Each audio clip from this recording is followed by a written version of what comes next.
Hello friends, welcome to Geeks for Geeks. Hope you all are having a good time. I'm Sonal. Let's see what is a thread scheduler and what is a thread priority. Let's have a quick recap.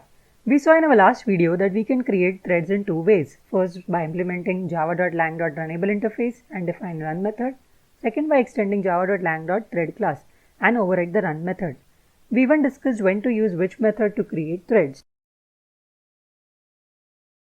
Execution of multiple threads on a single CPU or multiple CPUs in some order is known as scheduling. The Java runtime environment supports a very simple deterministic scheduling algorithm called fixed priority scheduling. This algorithm schedules threads on the basis of their priority relative to other runnable threads. Every thread in Java has a priority. At any given time, when multiple threads are ready to be executed, the runtime system chooses for execution the runnable thread that has the highest priority. If two threads of the same priority are waiting for the CPU, the scheduler arbitrarily chooses one of them to run.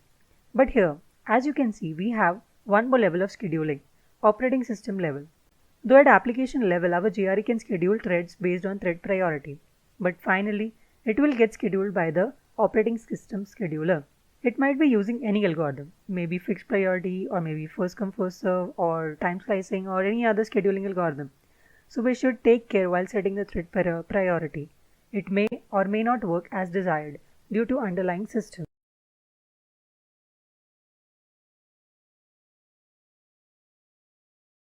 So now we know that every thread in Java has some priority. So whenever a thread is created, it gets a default priority from JVM. If it's the main thread, the default priority given by the JVM is 5. And for other threads, it's the same priority as of its parent thread. That is, it inherits its priority from the thread that created it. However, we can explicitly set a thread's priority at any given time after its creation by calling its setPriority method.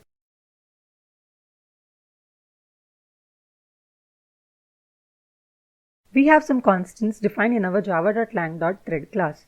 Priority is an integer value that must range between 1 and 10, with 10 being the highest priority, 1 being the lowest, and 5 being the default.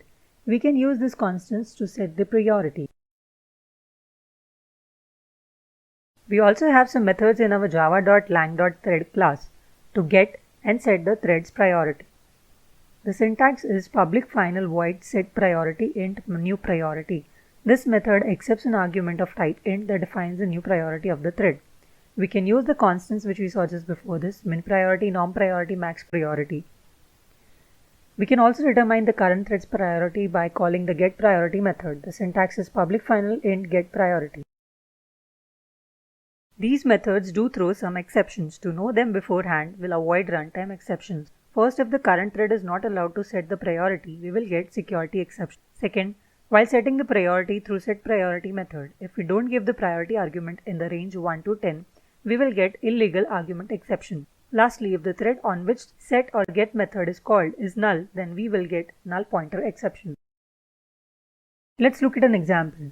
We create a class, then we create a static nested class myRunnable which implements runnable interface, which means we need to override run method. Now let's create a thread using myRunnable class.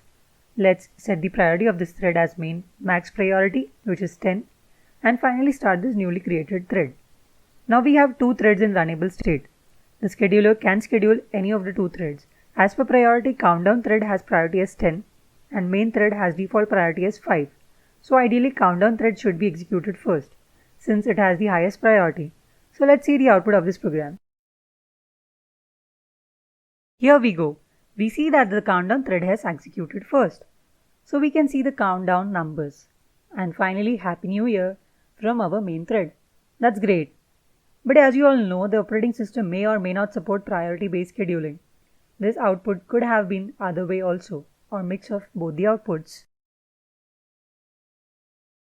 Let's see what happens when we don't give any priority to our countdown thread. So it will have default priority, that is, it will inherit priority from its parent thread.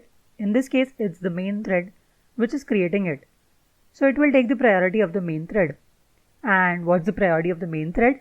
As we saw, the default priority of the main thread is 5.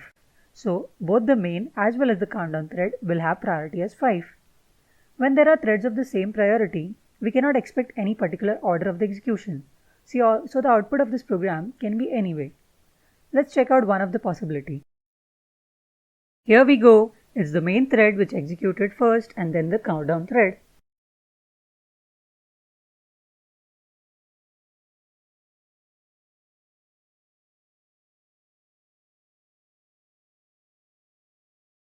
Finally, we have arrived to the end of this video. Thanks for watching. Please leave us your comments and stay tuned for upcoming videos. Till the time, do exercise, be happy, have fun. Bye-bye.